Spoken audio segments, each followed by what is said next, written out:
And welcome to our good evening and welcome to our annual Yom Hashoah commemoration program.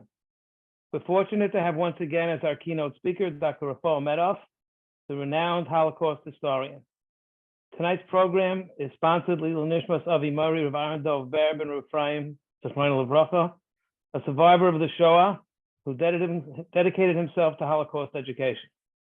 I note with thanks the presence of Rav Rosenfelt, Rabbi Emeritus of Yom Hashoah, who has been instrumental in these programs in past years. I now call upon Rav Daniel Rosenfelt, Maradas of Yom Hashoah, for introductory remarks. Shakoach, thank you so much. And I want to thank, of course, Ephraim Berger and everyone, Rabbi Ari, everyone who's been so instrumental, Dr. MEDOFF for joining us, Rabbi Schoenfeld for putting together this incredibly important event, and for getting together, both far and large. We have people from all over the world on this Zoom call, not just in the greater Kew Gardens Hills community, but such a wonderful schus to come together. It's what makes us a community, makes us a strong community. So I'm so happy to join such a wonderful tzibor, to be involved. So we just read Parsha Shmini, which of course details the tragic deaths of two of Aaron's sons, Nadav and Avihu. And the Lubavitcher Rebbe says that the deaths of Nadav and Avihu represent the deaths of all righteous people.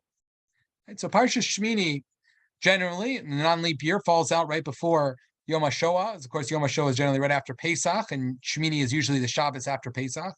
So all righteous individuals were commemorating, starting with Parsha Shmini with Nadav and Avihu. Rav Weissmandel, who was from the Yeshiva Nitra in Brooklyn, he was a Hasidic Rebbe who lost his wife and his 6 sons in the Holocaust. So he survived the war, although his entire family did not. And he married, remarried, had children, eventually made the bris of his 6th newest son. Right? So he had 6 sons after the war. So at the bris of that 6th son, sometime in the mid-50s, because he passed away, I think, by 1959, 1960, he said over the following idea. We say in Kedusha, Nekadesh Hashemcha ba'olam, that we should sanctify Hashem's name in this world. Nekadesh Hashemcha ba'olam. Sanctify the name of God in this world. When? Kishem shemakdishim oso b'shmei Orom. Just as they sanctify it in heaven above. So we should sanctify Hashem's name in this world, just as they should sanctify, just as they sanctify it in Shemayim. So the Rebbe turned to the crowd and said, Mekadshin oso b'shmei Marom. That refers to those who died via Mesiras Nefesh, giving up their lives for being no other reason other than being Jewish, for being murdered for that reason. They were able to make a tremendous Kiddush Hashem with their death, but that's ultimately in the next world, right? Ultimately, their death, unfortunately, they could not gain anything in this world. Of course, it ended with the terrible tragedy of their passing and 6 million others. But that leaves Nekadesh Hashemcha li'olam. And that is us and our ability to make a Kiddush Hashem in this world. That's our job. Nekadesh Hashemcha ba'olam is for us. Kishem shemakdishim oso b'shmei Marom is what's going on upstairs. As a result of Mekadshin oso b'shmei Marom, the 6 million Jews who were murdered in the Holocaust, our job tonight becomes Nekadesh Hashemcha ba'olam. To remember them, remind everyone of the Kiddush Hashem they created nearly 80 years ago.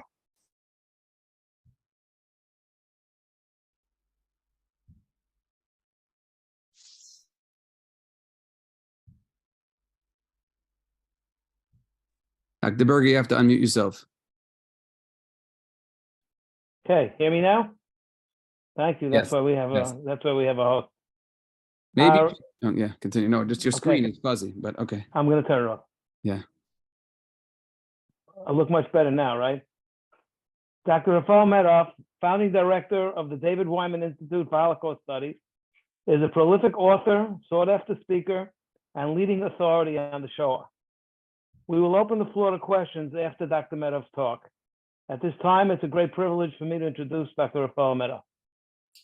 Thank you, Rabbi Berger, and thanks also to Rabbi Rosenfeld and Rabbi Schoenfeld for organizing this program and making it possible for me to be with you here this evening on Yom Hashoah and share some reflections about Rabbi Herschel Schacter, and the book that I wrote about him, The Rabbi of Buchenwald, The Life and Times of Herschel Schacter. In my remarks this evening, I want to share with you some of the insights that I gained from studying Rabbi Schachter's life, and some of the lessons that we may take away from his extraordinary experiences. Because Herschel Schacter was such an extraordinarily talented public speaker, I thought it would be appropriate to begin this evening with a very brief, less than 4 minutes, audio of Rabbi Schacter speaking after World War II about his experience in Buchenwald. Some of the images that you're about to see, I have to caution, are very disturbing, but they derive from photographs which I found in Rabbi Schachter's personal files from the days following the liberation of Buchenwald, and his experiences assisting survivors in Buchenwald. So if we may begin now, Rabbi Schoenfeld, with that audio and the images accompanying it.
Rabbi Schoenfeld, there appears to be a problem with the audio. Are you aware of that?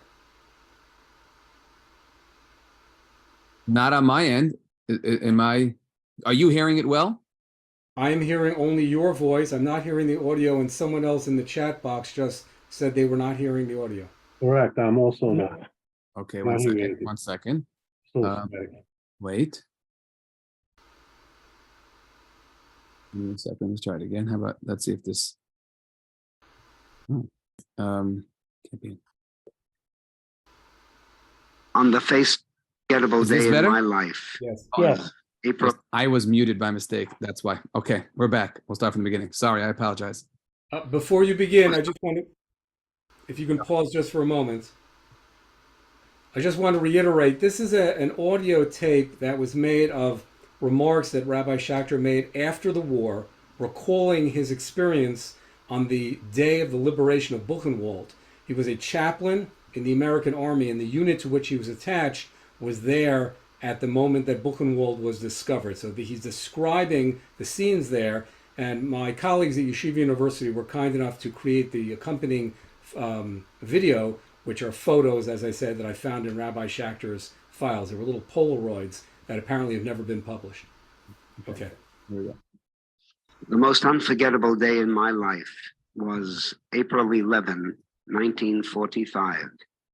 It was on that day that, as a young American Army chaplain, I served with frontline troops across Europe, and then, precisely on that day, came upon the infamous, notorious Buchenwald concentration camp.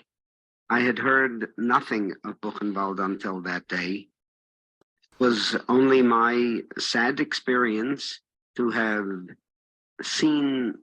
participated in the ravages of war, to have seen cities laid waste and homes destroyed and human beings crushed, but especially do I consider it a privilege, tragic and grievous though it was, to have come face to face with the stark, bitter, sordid reality of Jewish tragedy.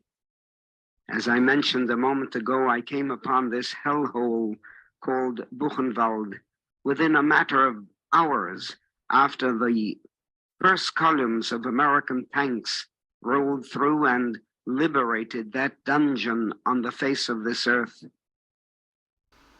I do indeed consider it a privilege, tragic, sad, to have been among those who literally opened the gates of hell, the crematoria. I saw hundreds of human bodies strewn in front of the ovens that were still hot, the smoke still curling upward, waiting to be shoveled into the furnaces. How can any human being ever forget such a sight? I stood there in front of those hot ovens, my eyes riveted to that view. I must tell you that whenever I even attempt to repeat this story, to relive that moment, it is exceedingly difficult to do so. I ran to seek out Jews, to find Jews who were still alive, and indeed there they were in a long series of low barracks. I ran into one after another, and there again, no matter what we have seen or heard, believe me, there simply are no words in the human vocabulary that can even remotely attempt to describe the horrors, the brutal, inhuman horrors that were perpetrated against our people. Within this huge Buchenwald camp, there was one area that was called Das kleine Lager, the small camp, that was reserved especially for the brutal treatment of Jews. I went into those barracks, and there I saw just raw planks of wood, shelves on which were strewn scraggly, stinking straw sacks. And there they were, looking down at me. Men, a few boys. There were no women in Buchenwald. But I will never forget those eyes, haunted with fear, half crazed, emaciated, more dead than alive. Spontaneously, intuitively, I felt the only language that I could speak that most of them would understand was Yiddish. And I called out, Shalom Aleichem, Yidden, ihr seid frei. You are free, the war is over. And there they were looking out at me through incredulous eyes. But again, I can't continue. I could go on, but from that moment, I must tell you that my life changed. The impact of that experience was enormous on the whole course of my career.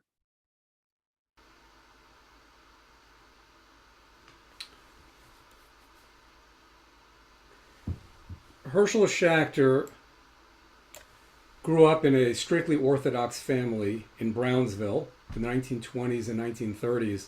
The Brownsville section of Brooklyn was the most heavily Jewish neighborhood in the United States, perhaps in the world. He attended Orthodox schools, Chaim Berlin, then Torah Vodaas, and he was the son of a shochet, by the way. No coincidence that the family name is Schacter. They came from many generations of shochtim, but Herschel decided instead of following in his father's footsteps to enter the rabbinate. He studied at Yeshiva University's rabbinical school. He graduated in early 1941. As a matter of fact, he was the first rabbi to be ordained by Rav Yosef Soloveitchik. Herschel's first pulpit was in Stamford, Connecticut, at Agudas Shalom. And he was in his first year there when America entered World War II. Like all rabbis, all members of the clergy, he could have qualified for an automatic exemption from military service. But after some months of wrestling with this question of whether or not to enlist, he finally decided that his conscience would not allow him to remain as a pulpit rabbi while his fellow countrymen and many fellow Jews were fighting in World War II. And so he joined the U.S. Army as a chaplain, which meant that he went for several weeks of special chaplain training, which was held on the campus of Harvard. And I mentioned that for a specific reason. I noted a moment ago that Rabbi Schacter grew up in a strictly Orthodox environment. He went to Orthodox schools. It's fair to say that his friends and his entire social environment was strictly Orthodox. He lived what we might call a rather insular life. But suddenly, having made the decision to enlist in the military, he found himself in the company both of non-observant Jews. There were other young men, other young Jewish men studying for the chaplaincy who came from the Reform and Conservative movements. And also, he found himself in the company of non-Jewish, young non-Jewish clergymen studying to be chaplains. I mention this for a specific reason, as we'll see as I continue. But my point here is that in joining the military, Herschel Schacter stepped very much out of his comfort zone and into a whole world of different experiences, which I will argue ultimately played a very important role in his future as a leader in the American Jewish community. Rabbi Schachter's wartime experiences before Buchenwald included much of what you would expect a chaplain in wartime to encounter. And I'll just for one example here, I'm going to share with you an image from a Pesach Seder that Rabbi Schacter organized for Jewish soldiers in either 1943 or 1944. The photo is undated. This is one of those Polaroids I mentioned that I found in Rabbi Schachter's personal files.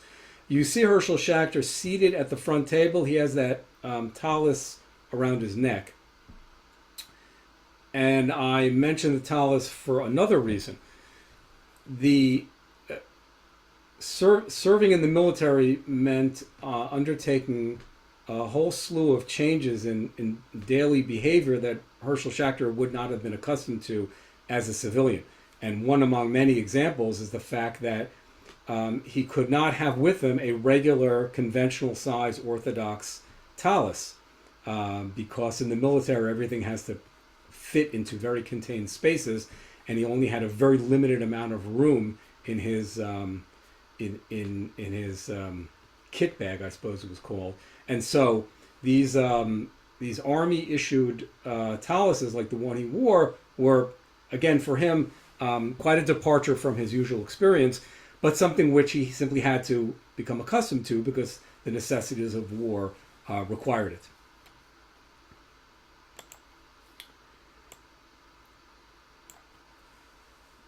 Herschel Schacter was not the only American Jewish chaplain to encounter Holocaust survivors at the end of the war.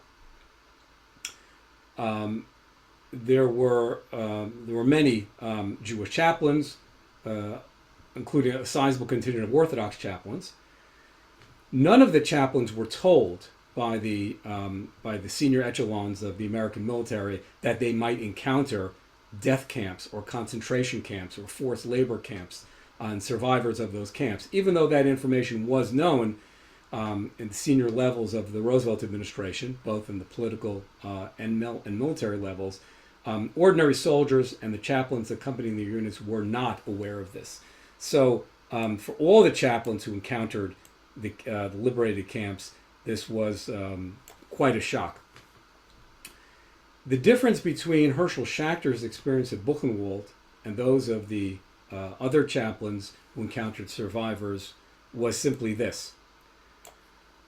Typically, an army unit that was involved, that came upon, I should say, one of the Nazi camps would stay there for a very short time, a matter of days, and then move on to other assignments.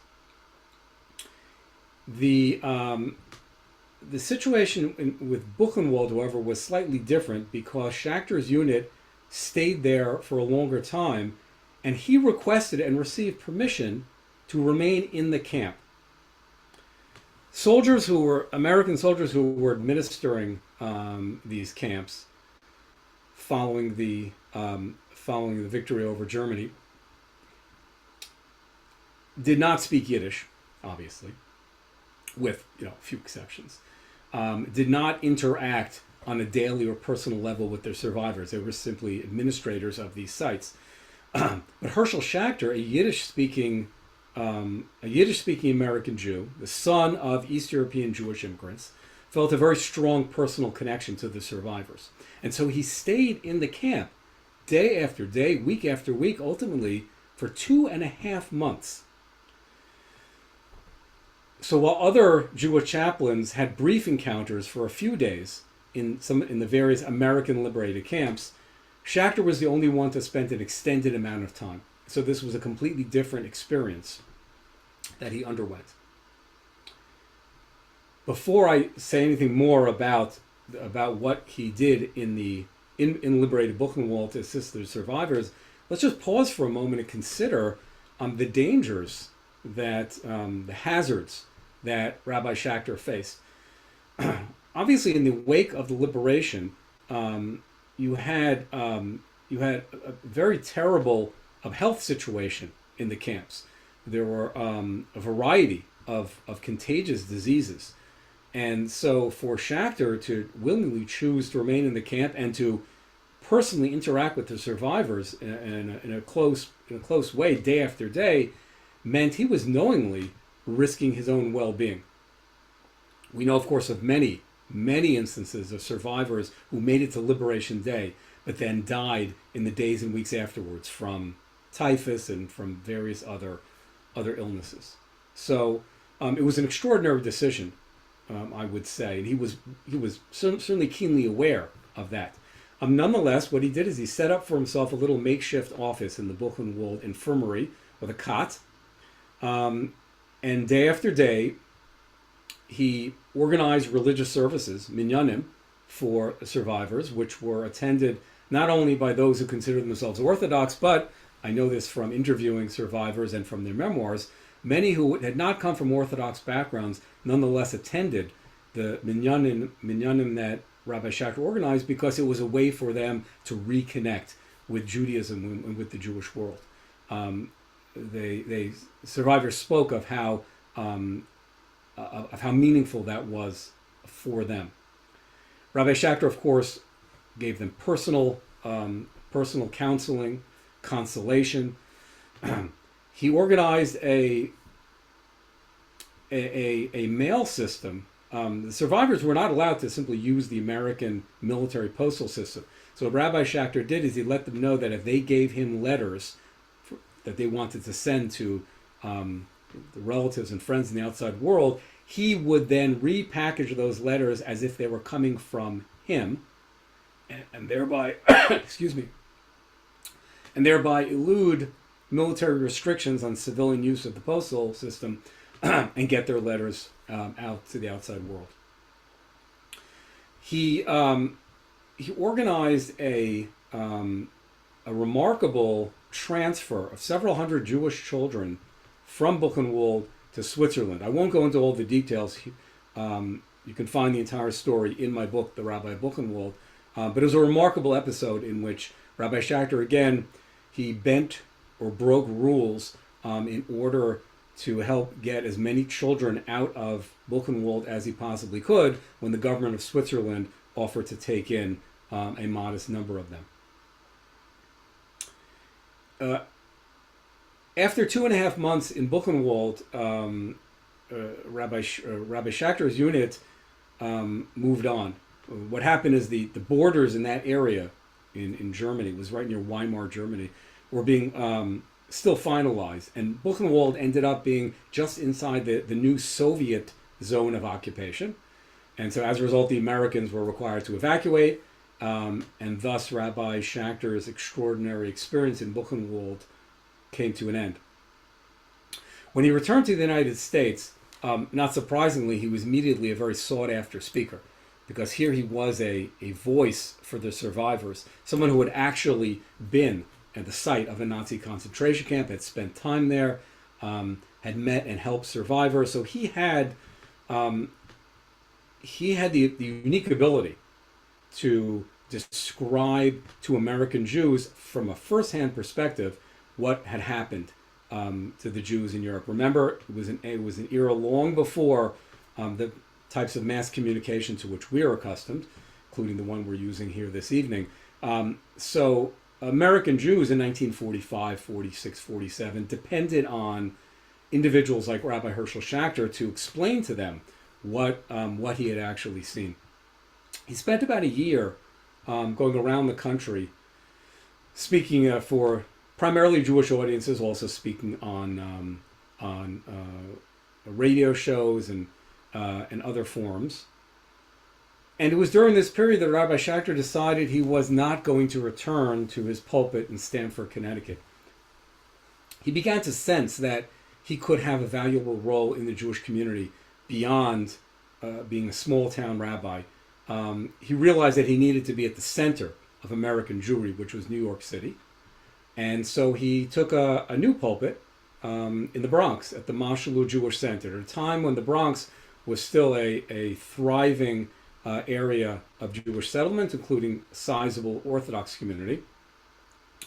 But Rabbi Schachter's board of directors at the Mashalu Jewish Center gave him something unique, which was they gave him the ability to step onto the national stage, even though they understood it might compromise some of the day-to-day work of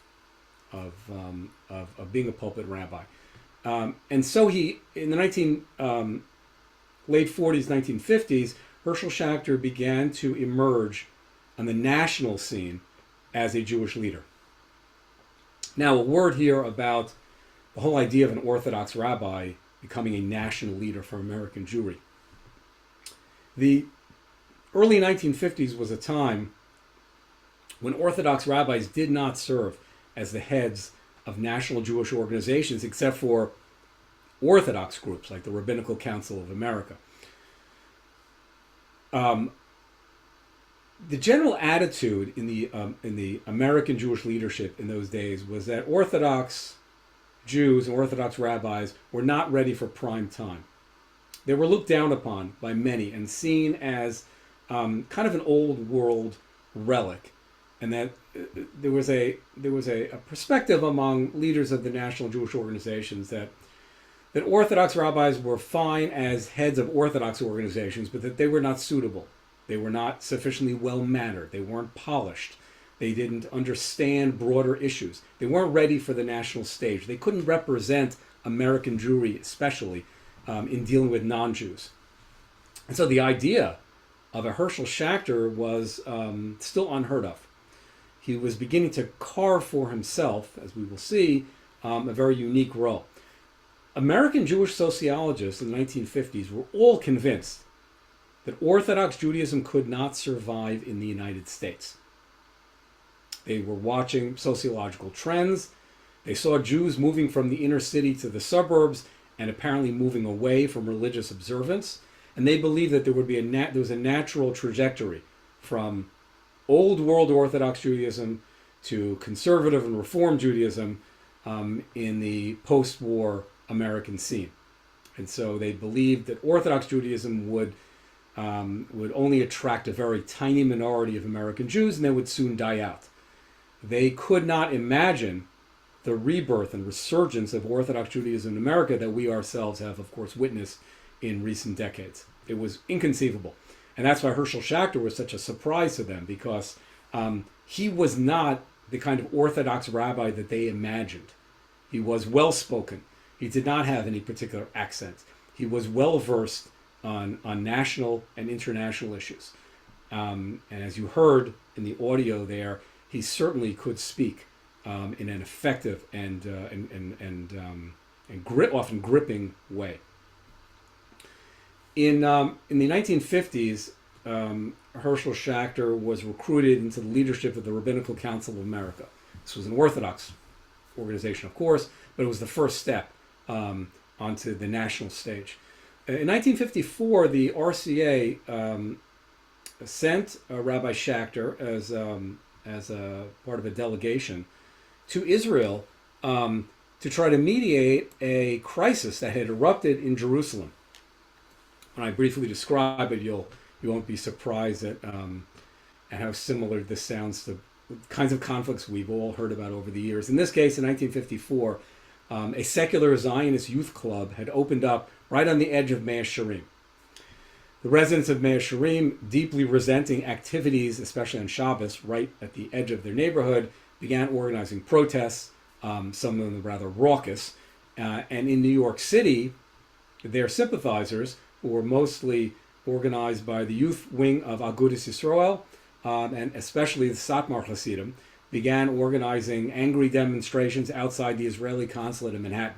And so Rabbi Schacter was sent to Jerusalem as a mediator because he had over the years established close personal relationships in New York City with a number of Hasidic rebbes. And this is interesting because, as I've noted, Herschel Schacter was, although he grew up in going to yeshivas like Chaim Berlin and Torah Vadas, nonetheless, he had chosen the path of modern Orthodoxy, had studied at Yeshiva University.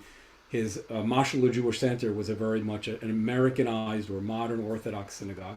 And yet he personally had close ties with the Satmar Rebbe, with a number of other Hasidic Rebbes. Here's a photo.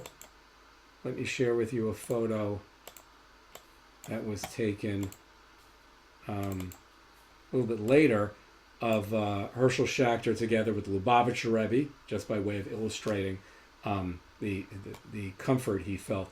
Very often on Motzei Shabbos, Rabbi Schacter would go from the Bronx back to Brooklyn and attend Malava Malkas with some of these Hasidic Rebbes. So because he had these relationships, he was chosen for this mediation mission in Israel. Let me show you another photo connected to that. It was 1954. The Prime Minister of Israel was Moshe Sharet, and here's a photo from Rabbi Schacter's meeting with Sharet. He met with the Prime Minister, with the Police Commissioner of Jerusalem, with the leaders of the demonstrations, of course. He spent Shabbos with the Neturai Karta because they were involved, with leaders of Neturai Karta because they were involved in these demonstrations. And ultimately, he succeeded in brokering a compromise. I'm spending a moment on this because this entire phenomenon of a modern Orthodox rabbi who was comfortable both with the compromises needed in wartime settings, and yet also had a foot in the world of the Hasidim, what we would call the Haredi world today, made Herschel Schacter unique as well. In 1956, the RCA decided to send a delegation to the Soviet Union. This was an extraordinary breakthrough during the Khrushchev years, when the Soviets first began to take an interest in developing better relations with the Western world, and indicated they would be willing to allow some rabbis to come to the USSR and to make contact with the Soviet Jewish community, which had long been cut off from the rest of the Jewish world. This five-man delegation of Orthodox rabbis organized by the RCA. I'll show you a photo from that. Including Rabbi Schacter. You see the letter A is pointing to Herschel Schacter there. He's partially obscured. This particular photo was taken at a July 4th. It was the summer of 1956. This was the July 4th, 1956 American Independence Day gathering at the American Embassy in Moscow. And so the Soviet Premier Khrushchev he's there with the letter D, was there. And Rabbi Schacter and his fellow rabbis actually approached Khrushchev, despite the fact that they had not been specifically authorized to do so, and briefly confronted him about the plight of Soviet Jews.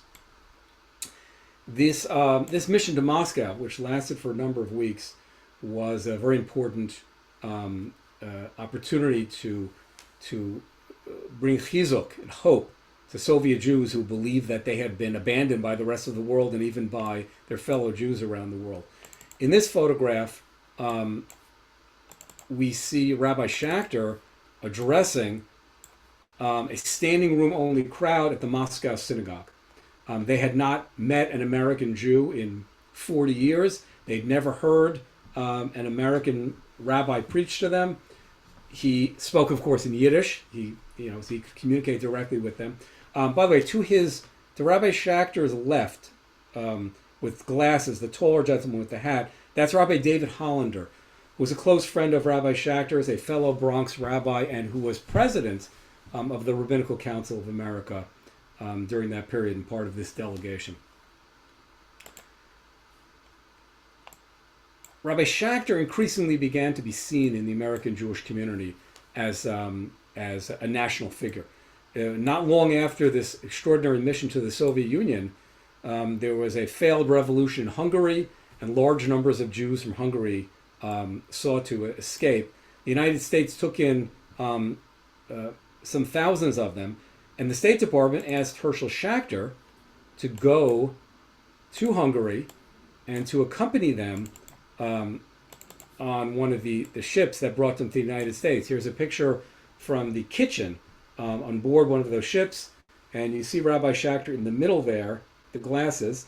He koshered the kitchen because some of these Hungarian Jews were Hasidim or other kosher observing Jews, and so he wanted to make sure that in the long voyage across the Atlantic they would have proper kosher food.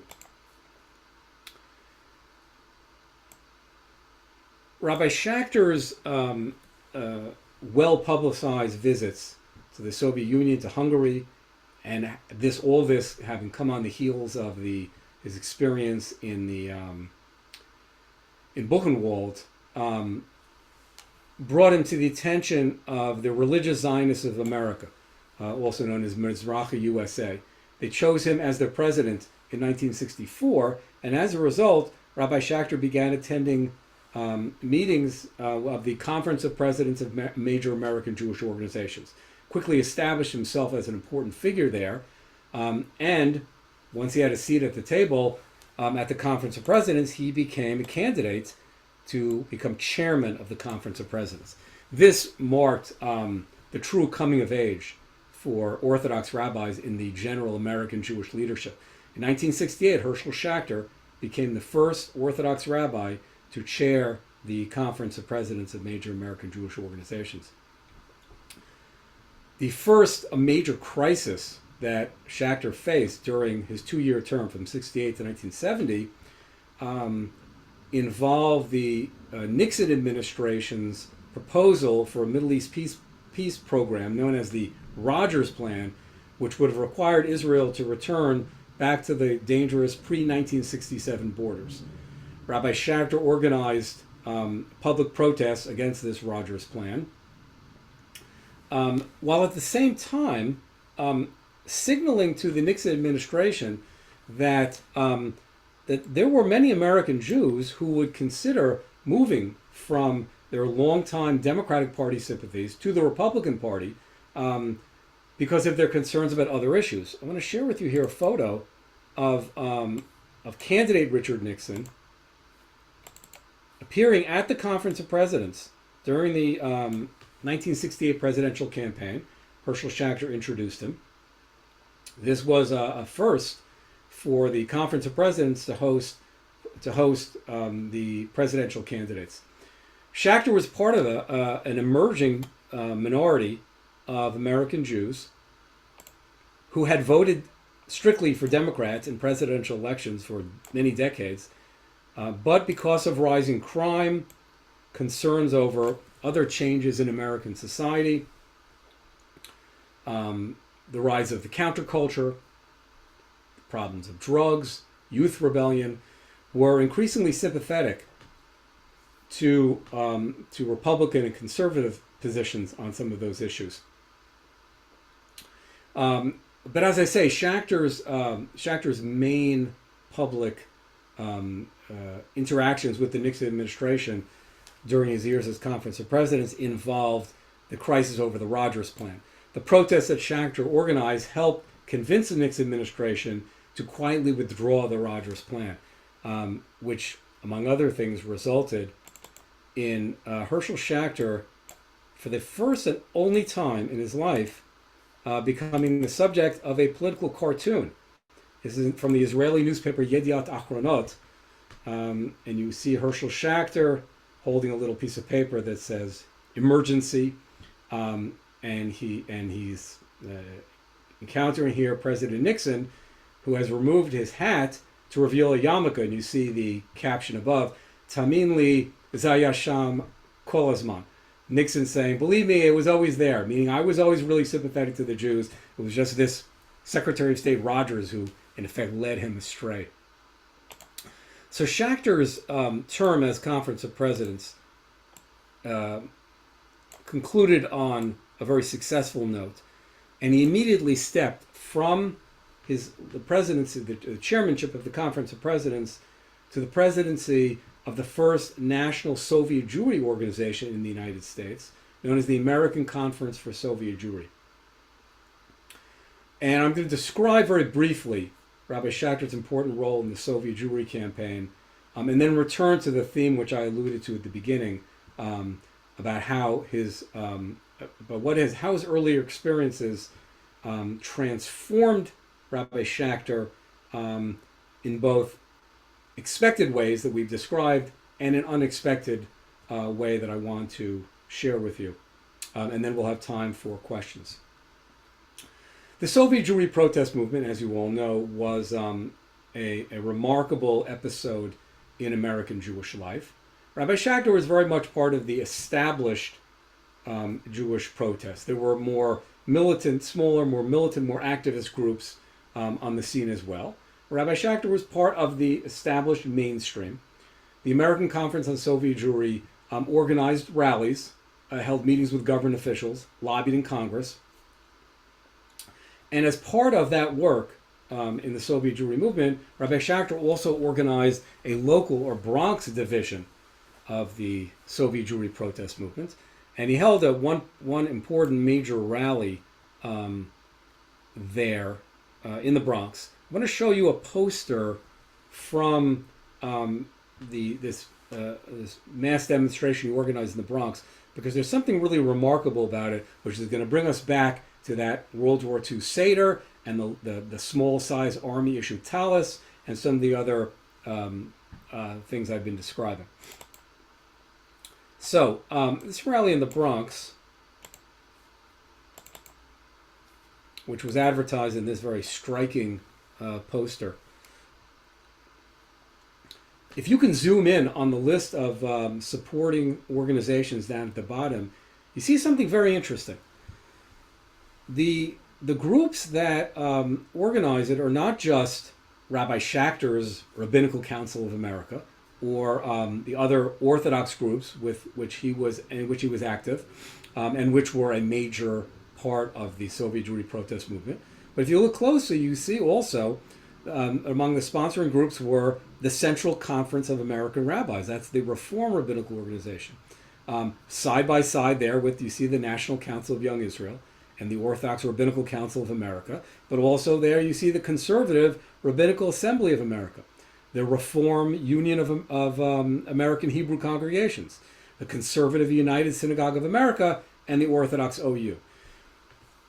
This is a remarkable moment. This was a remarkable moment in American Jewish history when both the cause of Soviet Jewry could unite American Jews in ways which arguably have not been seen since then.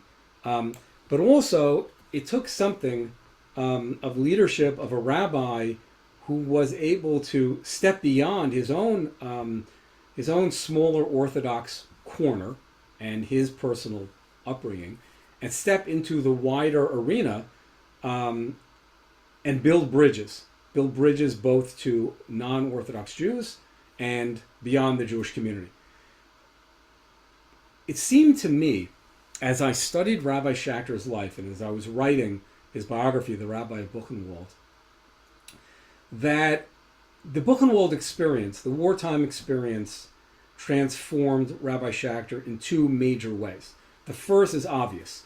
Having encountered the Holocaust survivors, having come face to face with the reality of the Shoah that we are commemorating this evening, Rabbi Schacter committed himself to a lifetime of Jewish public service. He went from fighting for Holocaust survivors to becoming the voice of the Holocaust survivors to America, to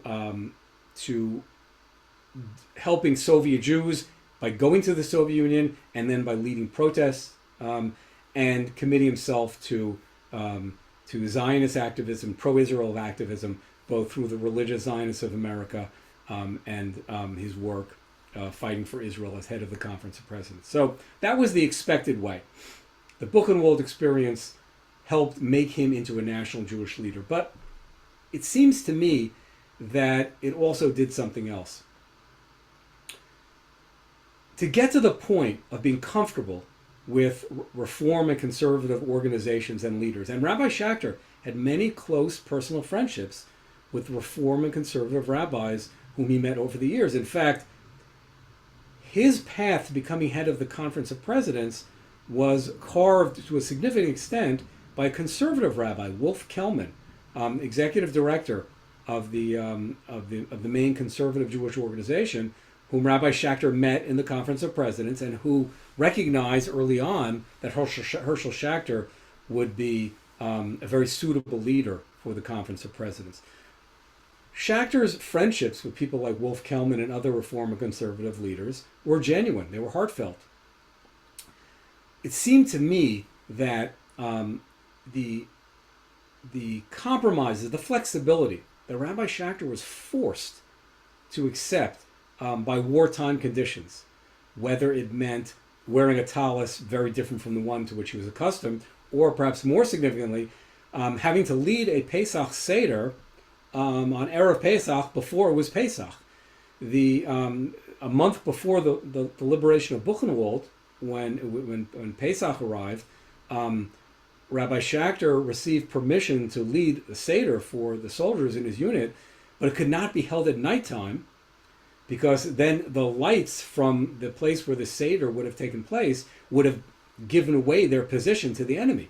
So the only way to have a Seder was to have it at a time when it was not halachically permissible, it was not yet Pesach. So it served, of course, a certain educational purpose, and he did it. But what I'm saying is that, what I'm suggesting, is that Rabbi Schacter found himself in the company of non-Orthodox Jews, of non-Jews, non-Jew Christian chaplains, found himself having to sometimes stretch what he was accustomed to doing. And then again, after the war, most of all in Buchenwald, where he came face to face with Jews of all kinds, from all backgrounds, all religious and political streams. And same thing, of course, when he went to the Soviet Union, where most Jews there had been forcibly assimilated during those long decades when they were cut off from the rest of the Jewish world. So Rabbi Schacter came from a strictly Orthodox background, from which he never deviated. He was a devout Orthodox rabbi, and yet his personality was such that he was able to build relationships I've described from both ends, with Hasidic rabbis and with Reform rabbis, with secular Jews, with Jews in different countries and in different situations. And then ultimately in organizations like the Conference of Presidents and the Conference on Soviet Jewry, where he had to work with Jews who were very different from himself personally for the greater cause of Israel or for Soviet Jewry. And that, I think, is how we can understand as well this extraordinary range of organizations who he brought together to co-sponsor that rally in the Bronx and to be part of his other activities. Because he had learned firsthand, and he had seen in Buchenwald, that in the end, that all Jews or shared a common fate, and that it didn't matter whether you were Reform or conservative or Orthodox, secular or religious, politically to the right or politically to the left, that the enemies of the Jews would not discriminate, and that he, as a Jewish leader, needed above all to forge Jewish unity wherever he could. A lesson, of course, and a goal to which we can all aspire today. Thank you, and I'd be glad to take any questions.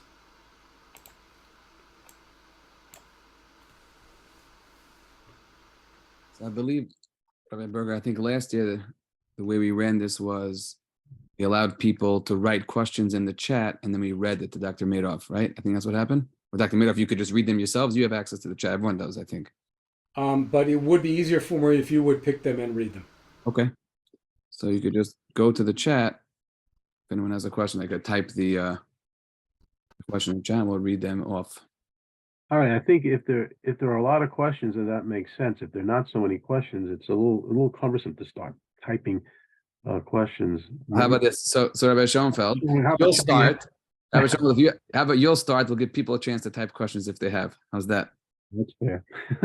Unless they can also put up their hands, electronically on the reactions. I don't see everyone. That's also a lot of people. But okay, either way. All right. Anyway, so what I was going to mention. Well, first of all, thank you very much, everybody involved, and I think Brian Berger is going to also acknowledge the presence of Rabbi Marcus and Rabbi Rosenberg. But thank you very much, Dr. Madoff. Number one, I don't know that you mentioned that Rabbi Schacter was also the director of rabbinic placement for many years in Yeshiva University, and he served aspiring rabbis in that way as well. But also, I guess it was just from a lack of knowledge or understanding.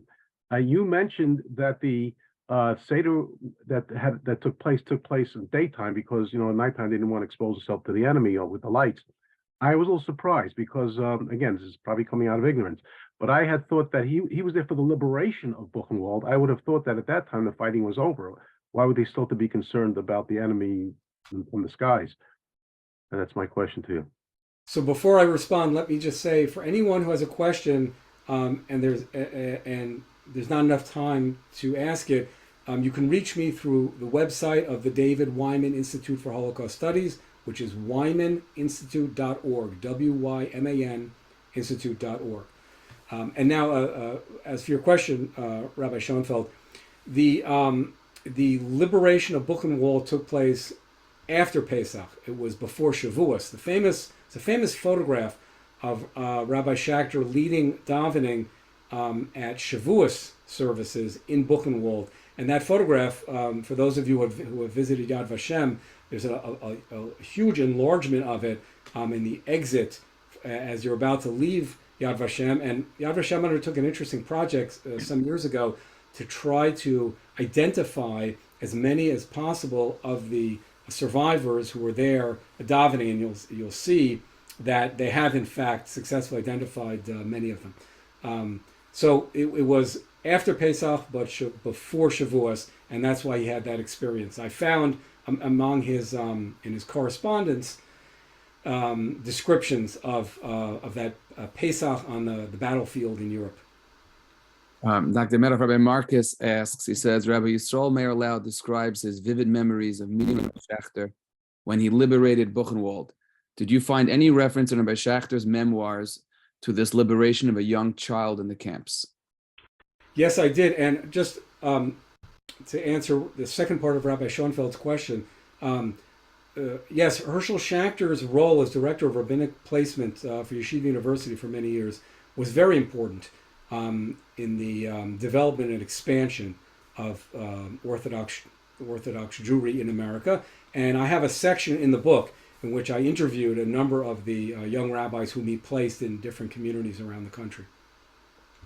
Now, as to included, I mean, he sent me to certain shuls, even though I was not a YU Musma, but he said my services are open to everybody. He was just a very special person. Yes, and thank you for mentioning that. It was something interesting which surprised me when I discovered a number of rabbis who had not been ordained by YU, and yet here was the head of the YU placement service helping them get pulpits around the country. So that really, yes, it speaks well of him. As for Rav Lau, who, as we all know, later became Chief Rabbi of Israel, yes, there's an extraordinary story which I recount in the book, which you can also find in Rav Lau's own memoirs, about how Rabbi Schacter found him. And I won't go into a lot of detail except to say that they both described how, as Rabbi Schacter was being led around Buchenwald in the immediate hours after liberation, as he was being taken by survivors to see various parts of the camp. At one point, they came to a body, a pile of corpses, and as they were looking at them, Rabbi Schacter saw what he believed were the eyes of a child peering out from near the bottom. And at first, when he said he thought he saw a movement, the people with him didn't believe him. But then some of the soldiers then managed to reach in. They pulled out this small child and saved his life. And that was that was Yisrael Meir Lau. An extraordinary moment, which Rav Lau has described actually in many of his remarks at on Yom Hashoah and similar occasions over the years. There are no more questions, so I guess. Okay, thank you so much, Dr. Medoff. I also want to express my personal gratitude to Rav Shmuel Marcus, the Murad Masra of Young Israel Queens Valley, as well as Rabbi Moshe Rosenberg, Murad Masra of Congregation Eitz Chaim, for all their help with the program tonight. At this time, I want to call upon Rabbi Marcus to lead us in a Kapitel Tehillim, Leilul Nishmas to Kedoshei HaShoah, and in the merit of Achenu B'nai Yisrael. Rabbi Marcus. Shamalos Mamakim Krasicha Adonai Adonai Shema V'Koli Tienos Nachakashuvos L'Kol Tachanunai Imavanos Tishmar Yach Adonai Mi Ya'amor Ki Emchas Licha Laman Tivarei Kivisi Adonai Kivisa Nafshi V'Lidvaro Hachalti Nafshi Adonai Mishamrim Lavoker Shamrim Lavoker Rachel Yisrael El Adonai Kim Adonai Achesed V'Arbeim Fidus V'Yiftes Yisrael Mikol Avonosav. I now call upon Reb Kenny Mattel to lead us in singing Ani Ma'amin. Thank you, Brian. Ani Ma'amin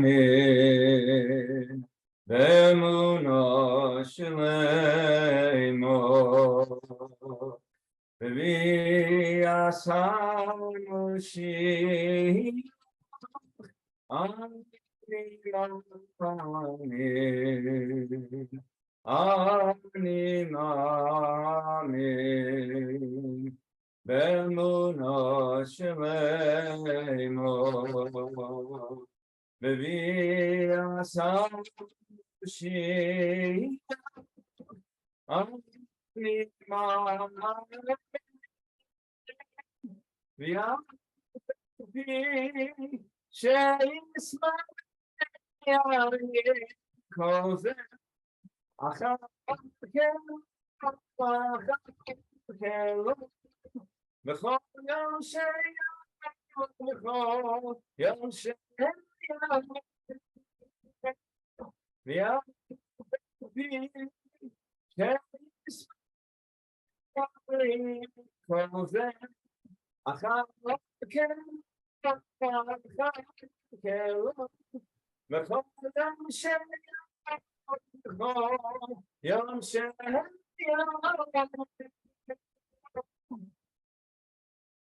Thank you, Kenny. In closing, I want to extend the Hakar Tov to Dr. Medoff for a fascinating and meaningful presentation, to all these sponsoring shuls and gaboyim, to Rabbis Marcus, Rosenfelt, and Rosenberg for their assistance, to Rabbi Ari Schoenfeld for hosting the Zoom program, the Queen's Jewish Link for promotion, and to all of you for joining us. May our learning and tefillos be a schus for the neshamas of the Kedoshei HaShoah, and may we all be zeichet to the Bias Kol Tzedek Meher Yameinu Amen. Amen. Thank you, Rabbi Ephraim, on behalf of everybody. Thank you. Should be a chus for the neshama.